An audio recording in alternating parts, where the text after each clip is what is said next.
உழுதுண்டு வாழ்வாரே வாழ்வார், மற்றெல்லாம் துழுதொண்டு பின் செல்பவர் என்றே சொல்லும் பழுதற்ற வள்ளுவன் பைந்தமிழ் நீதி.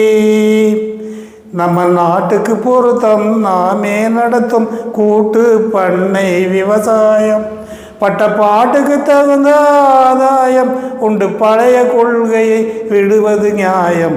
நம்ம நாட்டுக்கு பொருத்தம் நாமே நடத்தும் கூட்டு பண்ணை விவசாயம்.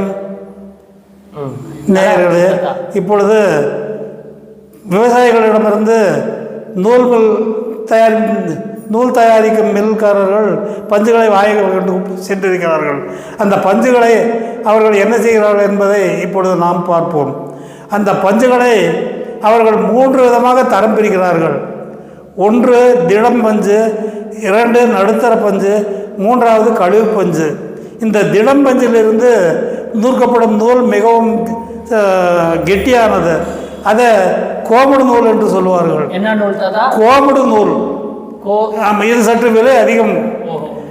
2வது பஞ்சு நடுத்தர பஞ்சு, அதை தான் இப்பொழுது எல்லாருமே உடுத்திக் கொள்வது அந்த நடுத்தர பஞ்சு. இந்த திடம் பஞ்சு என்பது திருப்பூர் பனியன் ஃபேக்டரியிலே பெரும்பாலும் அதை தான் உபயோகப்படுத்துகிறார்கள். நடுத்தர பஞ்சு நாம் உடுத்தி கொண்டிருக்க உடைகள் அனைத்துமே நடுத்தர பஞ்சில் தயாரிப்படுத்துது.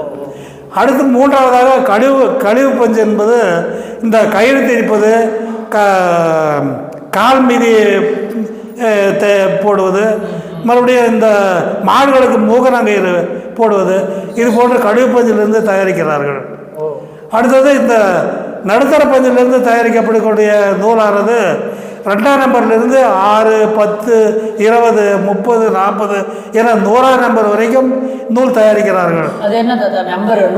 நூறு ஒவ்வொரு, அதாவது 2ஆம் நம்பர் 6ஆம் நம்பர் இதெல்லாம் கொஞ்சம் மொத்தமாக இருக்கும், திக்னஸாக இருக்கும். 100ஆம் நம்பருங்கிறது ரொம்ப சன்னமாக இருக்கும், துணி மெல்லிஸாக இருக்கும். நடுத்தர. ஆமாம், அதே மாதிரி இந்த திடம் பஞ்சலையும் அதே மாதிரி தான் செய்வார். இது மாதிரி நம்ம தேவைக்கு தகுந்த மாதிரி இவங்க தயார் பண்ணி 4.5 கிலோ 5 கிலோன்னு பண்டல் கட்டி இவங்க ரெடி பண்ணி வச்சுருப்பாங்க. இந்த பண்டல்களை எல்லாம் நூல் விற்பனையாளர்கள், ஓனர்கள், அதாவது ஹோல்சேல் வியாபாரிகள் வாங்கி அதில் தேவையானவர்களுக்கு ரீட்டெயிலில் விற்றுருவாங்க. இந்த நூல் மில்காரங்க அந்த மொத்த வியாபாரிகளுக்கு விற்றுறாங்க. இதோட இந்த நூல் மில்லோட பணி முடிஞ்சது. அதாவது நூல் மில்ல இந்த பருத்தி எல்லாம் தரம் பிரிச்சு நூல் ஊற்றி நம்பர் பண்டல் போட்டு மொத்த வியாபாரிகளுக்கு வித்துறாங்க. சரிங்க தாத்தா. விவசாயிகளிடமிருந்து பஞ்சு வருது, பஞ்சை நூல் மில்ல நூலாக்கிறாங்க. நூலாக்கி மொத்த வியாபாரிகளுக்கு வித்துறாங்க. சரி.